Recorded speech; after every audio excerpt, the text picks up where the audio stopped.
Prihatin TV, suara prihatin rakyat. Siapa lebih ganas, COVID-19 atau Anwar Ibrahim?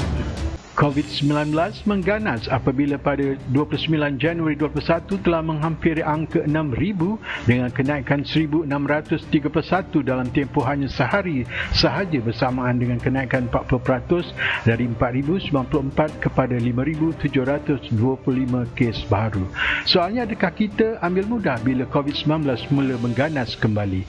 Selangor tertinggi dengan 3,126 kes baru dan seharusnya dikenakan total lockdown, termasuk KL sekali dengan 687 kes baru. Selangor KL bila diimpunkan menjadi 3,813 dan di sinilah segala aktiviti sama ada ekonomi maupun politik rancak berjalan walau dimasyhurkan darurat.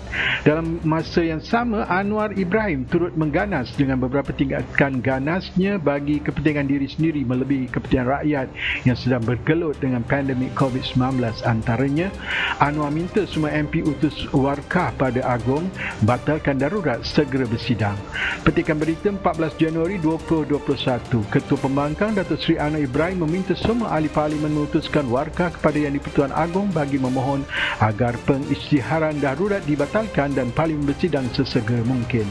Presiden PKR berkenaan mencadangkan mereka menulis warkah itu supaya parlimen dapat bersidang sebelum akhir bulan ini, iaitu Januari 2021. Dalam surat tersebut, saya telah mencadangkan kepada semua ahli parlimen supaya mengemukakan rayuan dalam kadar segera. Anwar yang juga pengerusi Pakatan Harapan PH berharap warkah tersebut nanti mendapat ihsan dan kebijaksanaan Yang di-Pertuan Agong untuk menarik balik pengisytiharan darurat. Beliau juga berharap Seri Paduka Baginda seterusnya menitahkan agar sidang parlimen harus diadakan dalam kadar segera sebelum 31 Januari ini untuk membahaskan isu darurat, COVID-19 dan kemuliaan ekonomi yang melanda negara.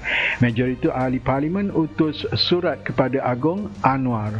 Petikan berita pada 20 Januari 2021, majoriti ahli parlimen pembangkang dan beberapa daripada kerajaan dikatakan sudah menghantar surat kepada Yang di-Pertuan Agong Al-Sultan Abdullah Riyatuddin Al-Mustafa Billah Shah bagi mohon kebijaksanaan baginda menilai semula alasan dipersembahkan Perdana Menteri membabitkan proklamasi darurat. Ketua Pembangkang Datuk Seri Anwar Ibrahim berkata sebagian besar daripada mereka menghantar surat berkenaan semalam 19 Januari 2021.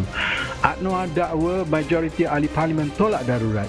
Petikan berita pada 23 Januari 2021. Ketua Pembangkang Datuk Seri Anwar Ibrahim mendakwa seramai 114 atau 115 ahli parlimen menyatakan bantahan mereka terhadap darurat yang diusulkan Kerajaan Perikatan Nasional PN.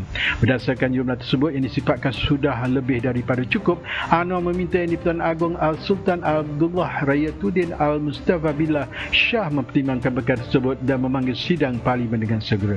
Kalau kita tengok yang mutakhir seperti yang juga kenyataan Majlis Profesor Negara MPN, kita memohon ihsan kebijaksanaan Yang di-Pertuan Agong untuk menimbang semula, melihat semula, pertama darurat dan kedua memanggil sidang parlimen dalam kadar segera. Itu kita sudah mencecah dalam 114 atau 115 ahli parlimen yang menolak usul kerajaan PN Tan Sri Muhyiddin Yassin.